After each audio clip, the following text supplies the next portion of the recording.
திருப்பதிக்கு வரும் பக்தர்களை திரும்பி பார்க்க வைக்கும் ஸ்பெஷல் மெஷின்.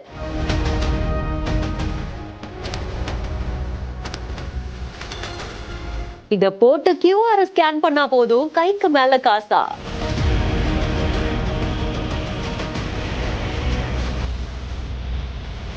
புனித ஸ்தலங்கள்லயும் மக்கள் அதிகமா கூடக்கூடிய இடங்கள்லயும் இந்த மெஷின் இருந்தா எவ்வளவு நல்லா இருக்கும்ல.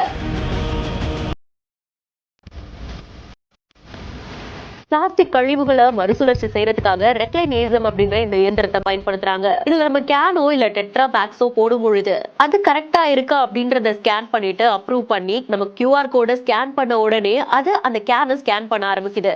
ஓகே, எல்லாம் கரெக்டா இருக்குன்னு அப்ரூவ் பண்ணிட்டு நம்மளுடைய அக்கௌண்ட்டுக்கு ₹5 கொடுக்கறதா சொல்றாங்க. மாடர்ன் வெர்ஷன் ஆஃப் பழைய இரும்பு கடை அப்படின்ற மாதிரி தான் தோணுது இல்ல.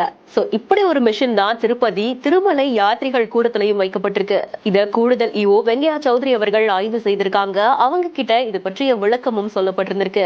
எப்படி பயன்படுத்தணும், எப்படி அந்த மெஷின் ஸ்கேன் பண்ணுது, எப்படி காசு வருது அப்படின்ற எல்லா விஷயத்தையும் சொல்லியிருக்காங்க.